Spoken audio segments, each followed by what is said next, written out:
Ang kwento ni Sheena, ang batang ina.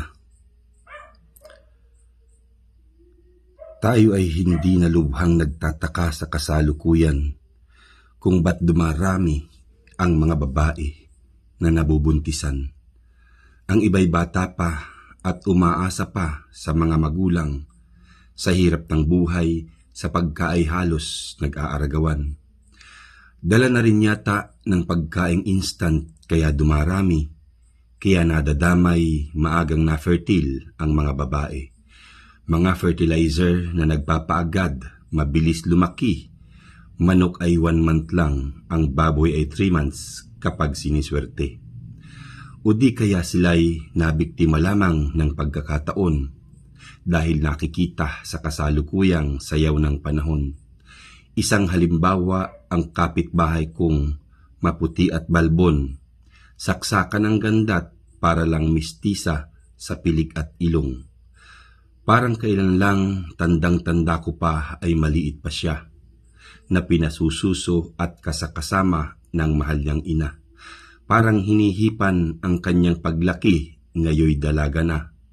Kahit mahirap lang, ngunit kung titingnay, wala sa hitsura. Ito ang dahilan kung ba't naging tanyag si Sheena sa madla. Laging may bisita sa araw at gabing mga taghanga.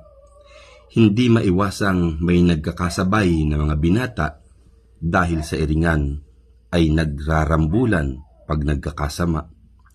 Ang isang dahilan kung ba't tumatambak kanyang manliligaw dahil po si Sheena ay malambing at saka mahinhin gumalaw. Saka ang isa pa ay nakakatukso kapag dinadalaw at ang kaluluwa'y labas na at naghuhumiyaw. Siya ay malapit sa mga lalaki na para bang sagad, kahit sino ka pa at saan ang galing hinaharap agad. Ngunit ang masama ay naglalampungan kahit nakalantad at hindi mo alam kung sino talaga ang makakapalad. Naiinis ako at di makatulog pag siya'y may dalaw, kung minsan ay 3 o kaya'y higit pat ang pagkaiingay.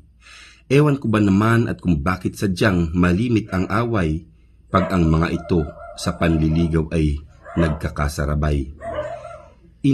Inasahan ko nang si Sheena ay bata na magiging ina dahil sa ugali at saka sa mga ikinikilos niya. Minsay umaalis at kung sino-sino ang kinakasama at di nahihiyang makipagharutan kahit sa kalsada. At hindi nga ako nagkamali sa aking hinala sa kanya. Balita ko ngayon ay buntis na nga raw kawawang si Sheena. At ang masaklap niyan ay di sigurado kung sino ang ama, kung ang kapitbahay o ang mga dayong manliligaw niya.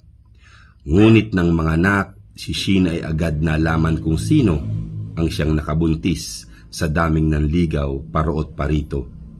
Si Sheena ay puti, subalit kay itim noong anak nito, kaya't siguradong ang nakadali ay ang itim kong aso.